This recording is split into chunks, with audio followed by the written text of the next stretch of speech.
Hello, world. It's Mr. FLIXTER, and I just love talking motion pictures. Mr. FLIXTER. Today, I have a special guest, and I'm filming on location at my sister's house. She's the reason I love horror movies so much. Say hello to my sister, Beth. Hello, world. But yeah, this is a huge deal. Movie theaters just opened up in Ontario.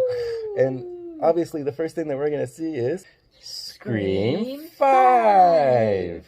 We have a special guest appearance by the family cat, Peaches. Say hi, Peach. Peach is going to be 19 in March. He's an old man, so he's Bella and Elsa's cousin. I guess we can say they're cousins. So yeah, he's a lot bigger and a lot nosier than those two. It's a different cat cameo this time. Yeah. This is a spoiler review, by the way. Oh, spoiler. Spoiler review. I didn't know that. Ooh, spoiler. Do you like spoiler reviews? So, the Scream franchise is very special to us, and it's actually Beth who introduced me to the first movie when I was like 10, 11, something like that. I think 11-ish, yeah. Okay, so Yeah. what are your thoughts on Scream, like the original one? Like, how do you feel about the franchise? Like, it's just one of those iconic movies that we kind of grew up with in our teens, and then as the other ones came out, it's like they progressively, like the second one was pretty good, third one, and then the fourth one kind of redeemed itself a little bit, and then this one, so it's kind of nice. It's a bit nostalgic to see this one brings us back to those days when we were young and fearless and watching these scary movies differently. So it's kind of cool also to rewatch those movies with our adult eyes, movies that we previously enjoyed, and then to watch this one now with those in mind. that's awesome. Scream 5. What are your initial thoughts on that, Beth? Oh gosh, there's a lot to digest. First of all, it was like an hour and 54 minutes, but it doesn't feel long. Like when you're watching it, you're really engaged, and it was a real experience. The storytelling was good. I think that the writing was crisp. I think that the delivery, and they threw in some humor, and I think it all worked together really nicely. I think the people they chose in their cast, I think they worked well together. I think that scares and the stabs were very graphic. It was really good. I had to cover my eyes a couple times, and I think it really worked. I think maybe we'll just do the positive stuff first. Yeah, positives first. I think that I really liked how they kind of brought back in what they say the legacy characters from the original, and the new rules for the requel. So they explained the new rules. It's not a sequel, it's not a prequel, it's just a requel. So I kind of liked how they did that. I think and even like the atmosphere of being in town, Woodsboro, they even brought back some of the old locations too. So that was also kind of cool. So yeah, it was very enjoyable. I think it's a lot better than I thought it was going to be, just because this is number 5 and you never know the direction they're going to take the storytelling, especially since Kevin Williamson was not involved in the writing of this one. But I think they honored the series, I think, very well. What do you think? Well, some of the positives that I thought, I did like the phone calls. That's always a highlight for me. That's what I look forward to the most when it comes to the Scream films. People who directed this movie directed Ready or Not, and I thought that was a good film too. So I agree. they're good at the satire on top of the horror, which is a hard combination to do. It's hard to balance that out. So none of that felt forced. I thought that was all pretty natural. Some of the other good stuff I liked was the gore. I thought the gore was great. My sister's funny because she always covers her eyes when it shows the good parts. Like the motion, I'm good, but then when they show all the blood and then the facial expressions of the people, I guess as I've gotten older and now I'm a mom, I kind of watch those things differently now. So, but no, it was very scary. Even good scares, yeah, good jump scares. A lot of the jump scares when you think you're gonna see a ghost face, and he doesn't appear. When filmmakers are over-reliant on it, it gets tired after a while. But they actually play with it, and you think there's going to be some, and then there's not. And then when you don't even think there's going to be one, then all of a sudden there is. Sometimes jump scares feel forced, but there's times where they open like a fridge door and you think something's going to be there, and then they close it and it's not. You know, the use of music was good. They used even some of the original... There's a lot of the same musical cues Yeah, from the first one. They have the Red Right Hand song that I mentioned in the first Scream video, and then they have a lot of the other ones, like Gail's music and Dewey's music. Whenever they're together, they had that. That was a nice touch too. All the Gen Zers that maybe have not gone back and watched the original ones, they wouldn't pick up on those small things, which is something that for people like us who've been attached to the series from the beginning, you really pick up on all the subtleties. So I like how they, you know, added those in. Because they could have just omitted them and it would have been fine. Like, nobody would have known the difference, so it just adds another level of enjoyment for us. That's a good point. They didn't have to add those little details. It's kind of like they watched the other ones and have that respect for the franchise. I agree. But I also liked about it was I liked how they finally had the guts to kill Dewey. Because I complained about that in the second video. Either have the guts to either fully kill off the character or just don't even bother at all. Don't tease people like that. And what the killer said... It was an honor. It's an honor, yeah. That was a nice touch. Yeah, standing over the dead body, over his dead body and all the blood, and he says, that was an honor. Dewey's death, I think the way they took him out, like, they fell in... It kind of fell in... Can we go into the parts that we are critical of? Okay, so I think overall we liked the movie, and we obviously recommend it. And they say you had to watch the fourth one before you see this one, but I don't think so. I think just rewatch the first one, because it doesn't really... tie into the originals. You don't really need to see the others. Maybe two, but... No, it just has the one Officer Judy from 4. She's 4, but that's about it. That's the only real connection. It didn't have, like, any of the other... It didn't have Kirby, which I was really disappointed in. I was hoping Kirby would survive Scream 4. Going back to her, now she's the sheriff, and I would say, you know, she didn't have a whole lot of bearing, except for she was another one of the legacy deaths, as you say, but I would just say that I liked the progression of the characters in their own lives. Like, you know, now Sydney's married and kids, and they don't show the husband or the kids, but Gail's moved on and divorced from Dewey, and Dewey is retired forcibly from being sheriff. So I liked how they've all moved on in their storylines, and she now was the new sheriff. Judy Judy Hicks. Yeah. And then Judy has a son who's in the friend group. So they're involving more characters to the storyline. So that was really good. It's like the next generation, and that's a nice touch. I like how this one was still in Woodsboro. It's good how they stay in Woodsboro. Like I complained about Scream 3. It wasn't in Woodsboro. It was like Scream goes to Hollywood, and it felt totally out of place with the rest of the franchise. Yeah. Another thing I liked, even though the end was predictable, there are a lot of surprises in this movie. And when Judy goes to inside her house right before she gets killed, oh my God, I actually jumped. Yeah, that was not expecting this movie is scary. Yeah. And I like how the characters talk to each other. Like there's one scene when two of the friend group were down in the basement and they were playing off each other like, you might be the killer, you know. I told you to go down and get the beer, and you should have said, no, come with me, so maybe you're the killer. And then they're going up the stairs, now you go first.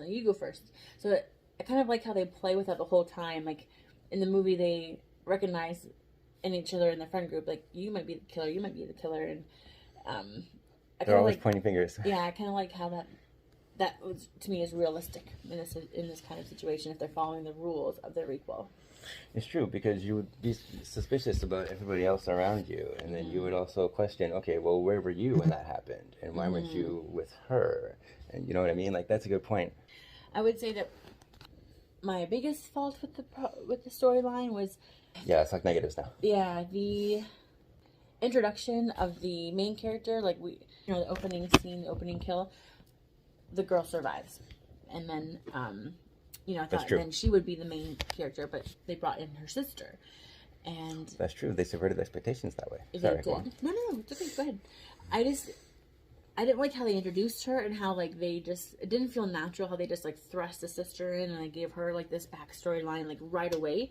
It didn't evolve kind of naturally in the storytelling. And so when it's such a big piece of information, it kind of like hits you kind of like abruptly. And then she has visions of this person. I don't know if you want to say, I guess what you're saying. Spoilers. So she's on antipsychotic pills. So she's having like visions of Billy with his bloody shirt on after he was stabbed.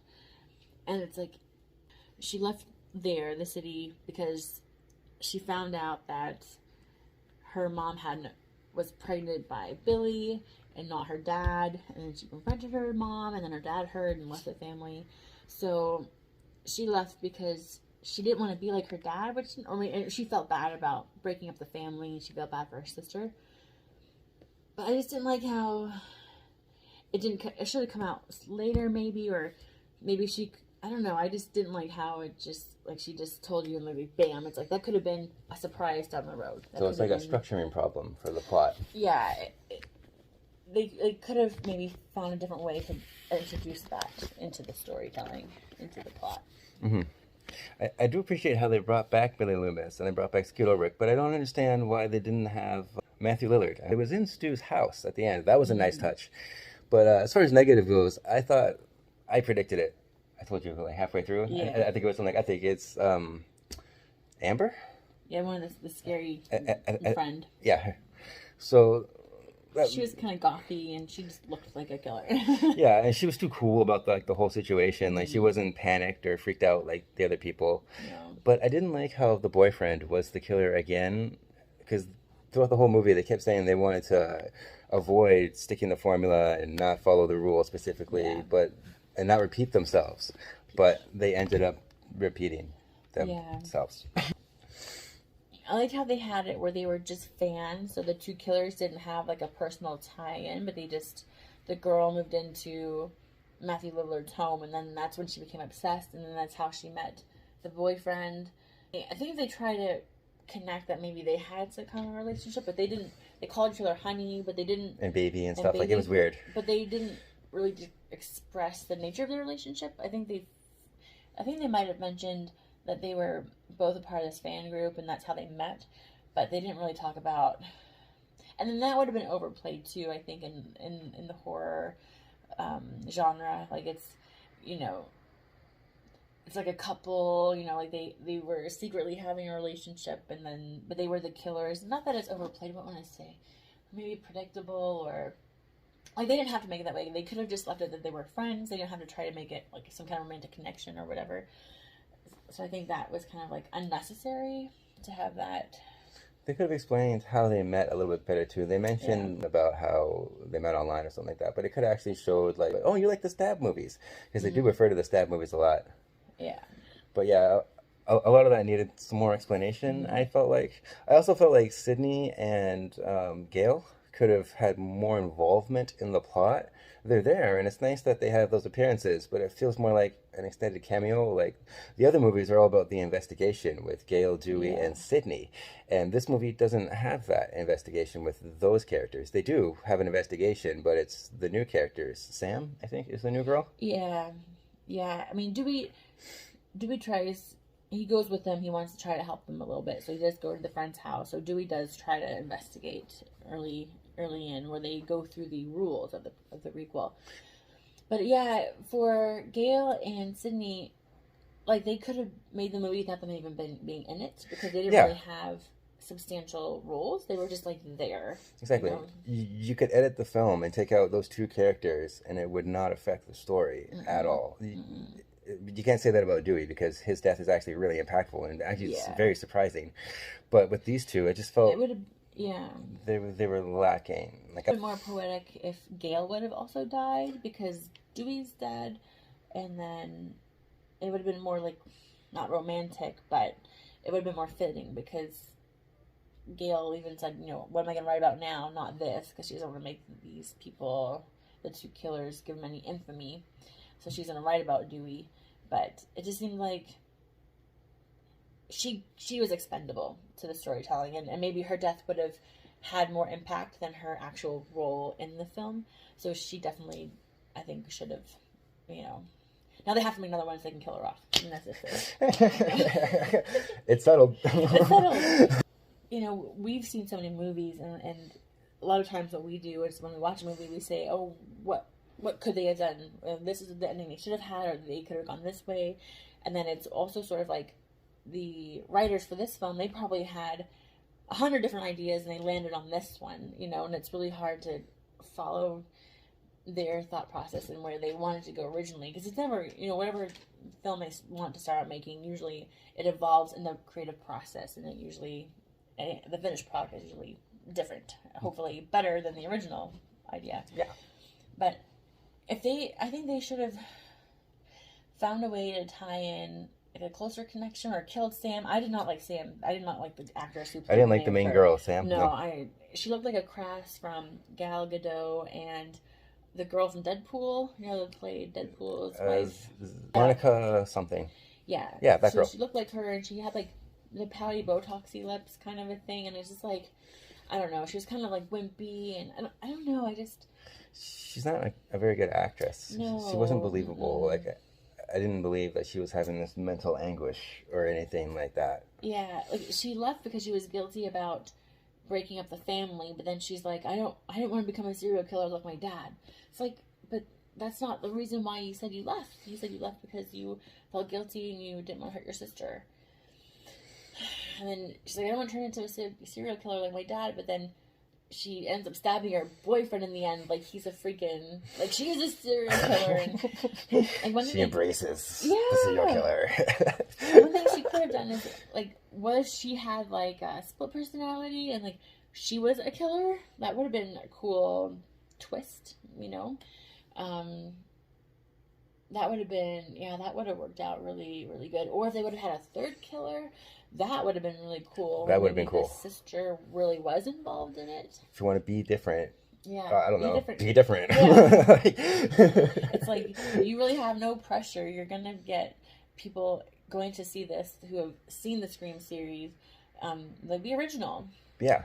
Do something different. And I don't know how I did like that tribute. Sorry, at the end it said to Wes, so that was cool. Yeah.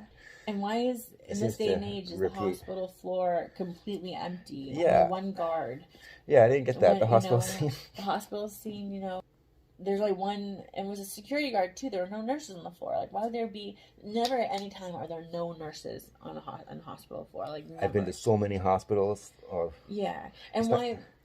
It's not like the 70s or 80s with Halloween 2, the original one, back then, when things were very different. But nowadays, with all the technology and everything, no. And everything would have been seen on camera. Like, I don't know, I had a lot of problems with that scene. This movie is problematic. Compared to 3 and 4, big ideas, they were successful. But I think in the small details, they failed, which is strange. Because usually it's different. Usually, like, there's so many structural problems to the plot that didn't make sense. But here was like a lot of small details that they didn't have to do. Like in the scene when the sister is coming through the hall in the wheelchair, they could have had a couple dead nurses too, not just one dead security guard. Yeah. And it was very forced.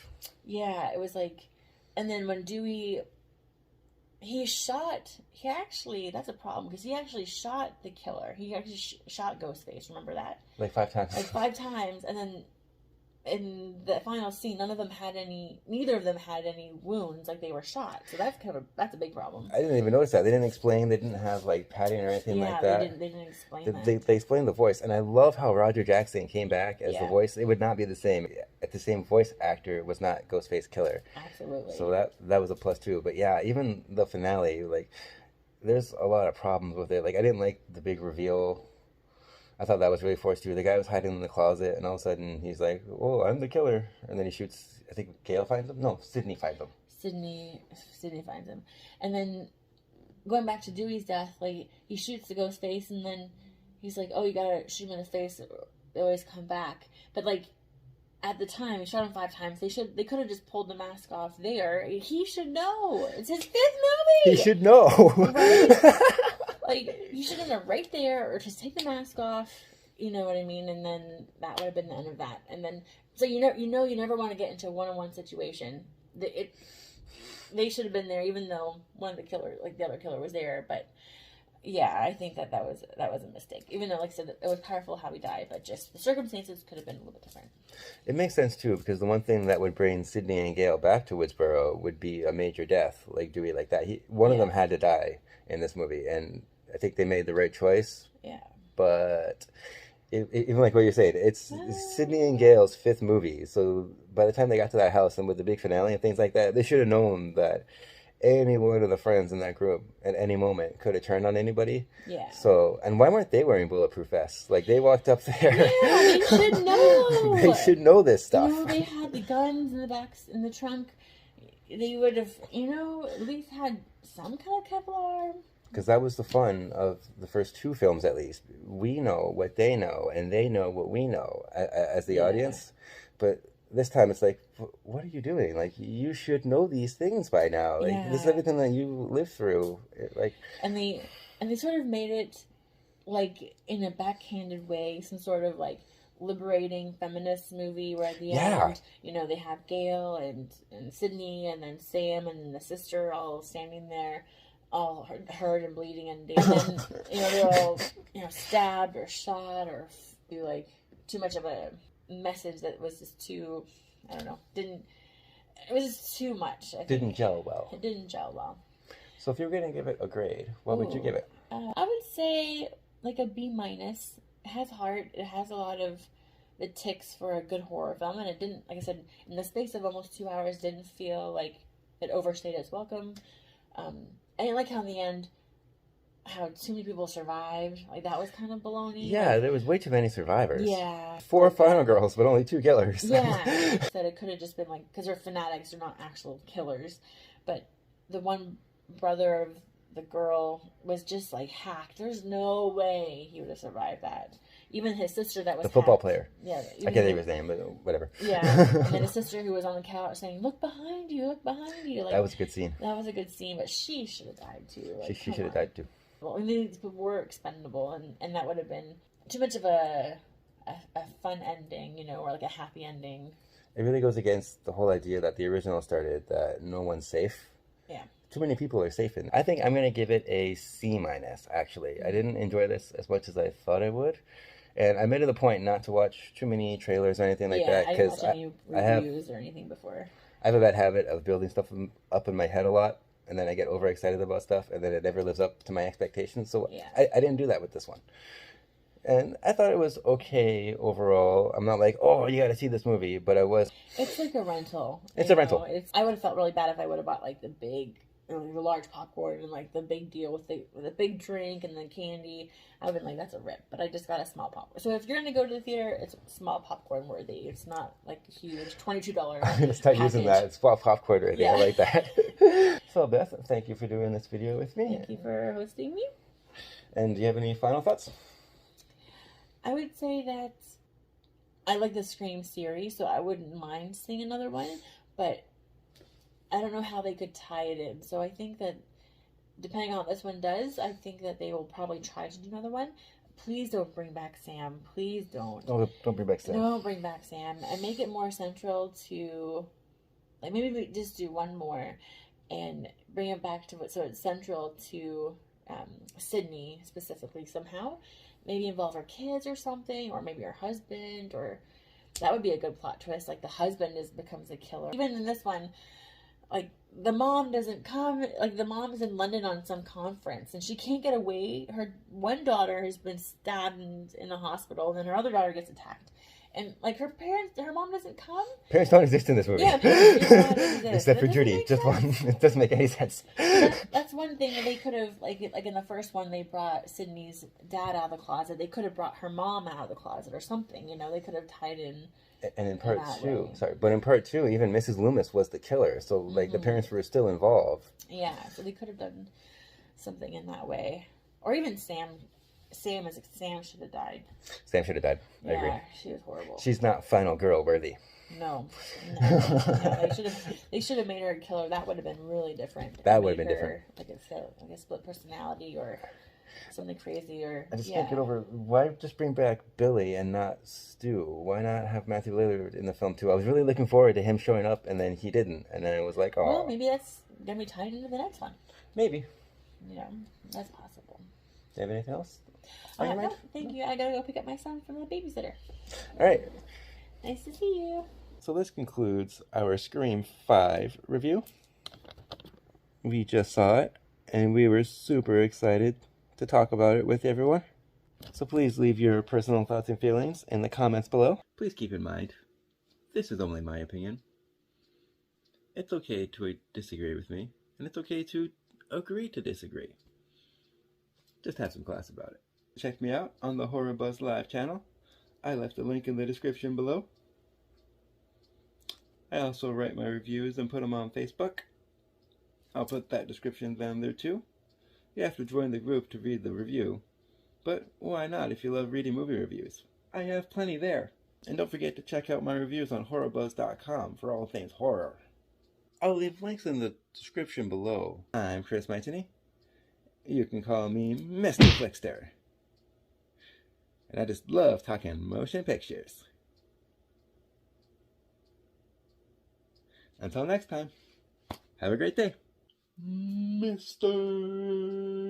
FLIXTER. And remember, if you're a cinemaniac like me, make sure you like and subscribe down below.